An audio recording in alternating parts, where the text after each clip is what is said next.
Did you know that Liverpool's narrow win against Nottingham Forest could be the match that seals Tottenham Hotspur's fate? Stick around because this game was a tactical mess filled with questionable decisions, and it's got Premier League fans talking. This Nottingham Forest versus Liverpool clash wasn't just about the result. It was a story of missed opportunities, shaky management, and a last-gasp winner that left everyone stunned. Let's dive into the details. Nottingham Forest seemed to be their own worst enemy, sacking their manager only to revert to the tactics of their previous coach. It's almost comical how chaotic their approach has become. Meanwhile, Liverpool scraped through with a set-piece winner, but it wasn't pretty. Forest dominated possession for much of the game, especially in the first half, largely due to Liverpool's midfield struggles after Florian Wirtz's injury disrupted their plans. Curtis Jones, thrown into the midfield, looked out of sorts from the start, losing the ball multiple times early on, one of which nearly led to a Forest goal if not for Alisson Becker's heroics. What baffled me was why Jones wasn't kept at right-back, where he had a solid performance in the FA Cup, even scoring a goal. Instead, Dominik Szoboszlai was played out of position at right-back, leaving Jones in a midfield role he clearly wasn't ready for. Szoboszlai's strengths lie in organising and controlling the midfield, so why not play him there and let Jones take the right-back spot? The initial plan likely revolved around Wirtz's presence in midfield, but when he got injured, why not adjust immediately? Jones's struggles in midfield were evident. He's decent at ball circulation but lacks the creativity and control needed to dominate possession, which is exactly what Liverpool were aiming for.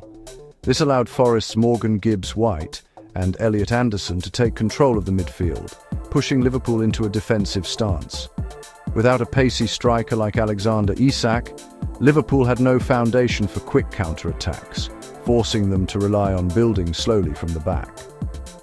For the first 30 minutes, Liverpool made no adjustments, wasting valuable time. It wasn't until the 32nd minute that roles were corrected, but by then the damage was done. Players like Hugo Ekitike were visibly affected, miscontrolling passes and losing confidence. Liverpool didn't concede in the first half, only because Forest lacked the ability to break down a compact defence. In the second half, with Jones at right-back and Szoboszlai back in midfield, Liverpool finally regained control. After Forest had 60% possession in the first half, Liverpool flipped it to 60% in the second, proving how crucial correct positioning is. Around the 53rd minute, a neat 1-2 involving Szoboszlai showcased Liverpool's potential, with Jones making a late run from right-back that nearly resulted in a goal. However, Mohamed Salah remained a ghost on the pitch. Despite a breakthrough in the FA Cup, he was invisible here. Salah's second half of the season struggles are well documented, and today was no exception. Arne Slot's slow adjustments didn't help either. Waiting until the 30th minute to fix the positions was already too late, and subbing Salah off in the 77th minute felt even later. His smile as he left the pitch masked the awkwardness, but it was clear he should have been replaced earlier. The substitutions were also questionable. Federico Chiesa came on for the right wing, while Rio Ngumoha played on the left. Ngumoha, right-footed and ineffective on the left, offered nothing against a packed defence. It wasn't until the 88th minute, when he was moved to the right, that he finally delivered a cross leading to a shot that hit the post. But by then, it was too late. The winning goal came from individual brilliance. Szoboszlai's pinpoint delivery from a throw-in found Virgil van Dijk for the header. Without that set-piece routine, Liverpool wouldn't have scored. It was a scrappy, lucky win. No other way to describe it. While I don't support sacking Slot, his in-game management remains a concern. But let's not forget, even Jurgen Klopp had his share of tactical missteps. Now, back to Forest and whether Spurs will get relegated.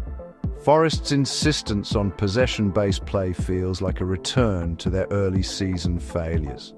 They couldn't break down Liverpool's defence despite dominating possession, and Liverpool's lack of a counter-attacking threat saved them from conceding earlier. If Forest can't score while playing this way, faster opponents will punish them on the break. This game was strange. Both teams used the wrong tactics in the first half, leading to a 0-0 stalemate. People will argue Forest lost due to the inevitability of conceding after defending too long, but if they lacked stamina, why didn't they counter-attack when they were fresher in the first half? Wasting energy on pointless possession meant they missed their best chance to score. Had they nicked a goal early, even if they conceded later, they'd have at least drawn.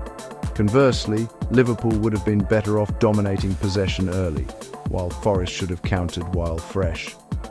Both teams, playing to their strengths, would have likely ended in a draw, which would have been better for Forest. Their insistence on possession, especially against stronger sides, is suicidal. They just got lucky Liverpool didn't punish them sooner. Forest's new manager has brought back possession football, and the first game might be a honeymoon period. But what happens next? If they keep this up, they're likely digging their own grave. Forest and Spurs are in the same boat. Both changed managers, both might get worse, both have European commitments, with Spurs more likely to exit early, so Forest might not easily overtake them. If both keep struggling, Spurs could end up dragging Forest down. That's why I think Forest are more likely to go down than Spurs. Spurs should survive, but it'll be close. Maybe just barely above Forest. If you enjoyed this breakdown, don't forget to comment, like, and subscribe to show your support.